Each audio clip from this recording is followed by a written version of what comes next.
everyone, and welcome back for the final part of James and the Giant Peach.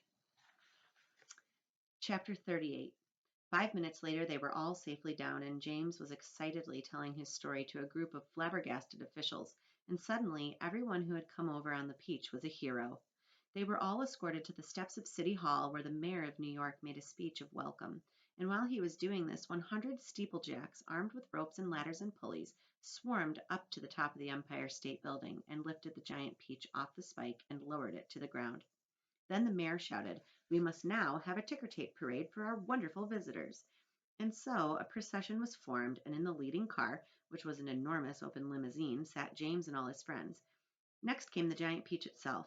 Men with cranes and hooks had quickly hoisted it onto a very large truck, and there it now sat, looking just as huge and proud and brave as ever. There was, of course, a bit of a hole in the bottom of it where the spike of the Empire State Building had gone in, but who cared about that, or indeed about the peach juice that was dripping out of it onto the street? Behind the Peach, skittling all over the place in the peach juice, came the mayor's limousine, and behind the mayor's limousine came about 20 other limousines carrying all the important people of the city. And the crowds went wild with excitement. They leaned out of the windows and the skyscrapers, cheering and yelling and screaming and clapping and throwing out bits of white paper and ticker tape, and James and his friends stood up in the car and waved back at them as they went by. Then a rather curious thing happened. The procession was moving slowly along Fifth Avenue when suddenly a little girl in a red dress ran out from the crowd and shouted, "Oh, James, James, could I please have just a tiny taste of the marvelous peach?" "Help yourself," James shouted back. "Eat all you want. It won't keep forever anyway." No sooner had he said this than about 50 other children exploded out of the crowd and came running onto the street. "Can we have some too?" they cried. "Of course you can," James answered. "Everyone can have some." The children jumped up onto the truck and swarmed like ants all over the Giant Peach, eating and eating to their heart's content.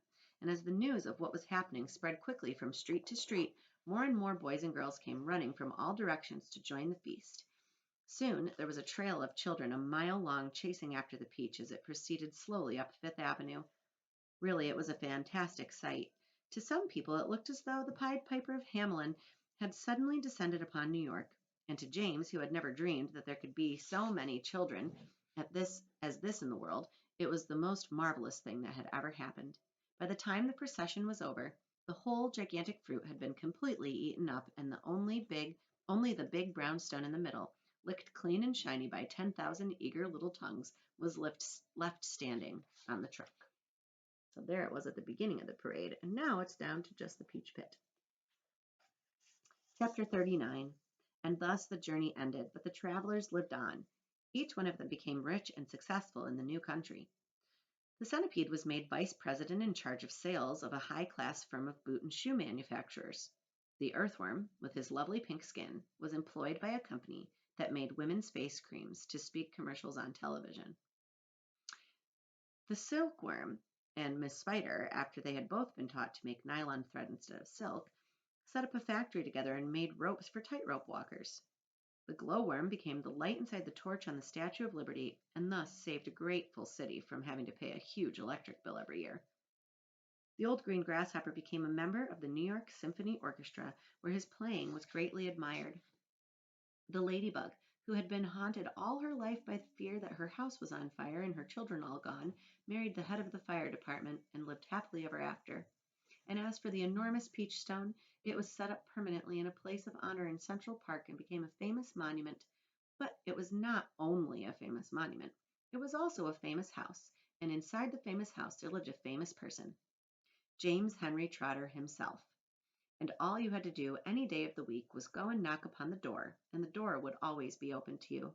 And you would always be asked to come inside and see the famous room where James had first met his friends.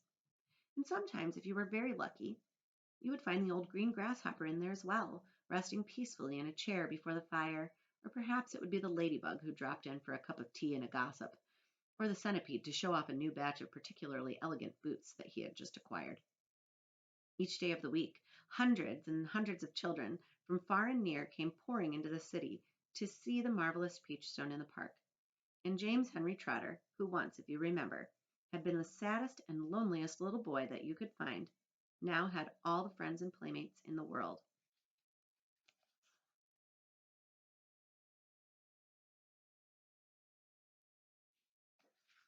And because so many of them were always begging him to tell and tell again the story of his adventure on the peach, he thought it would be nice if one day he sat down and wrote a book.